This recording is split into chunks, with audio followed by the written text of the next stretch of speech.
wancine bali marang asale.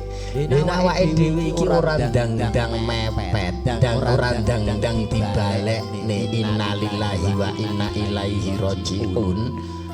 Ora dadi balekne kabeh iki asale saka Allah ya kudu ndang dibalekne marang Gusti Allah. Mumet dhewe jenengan.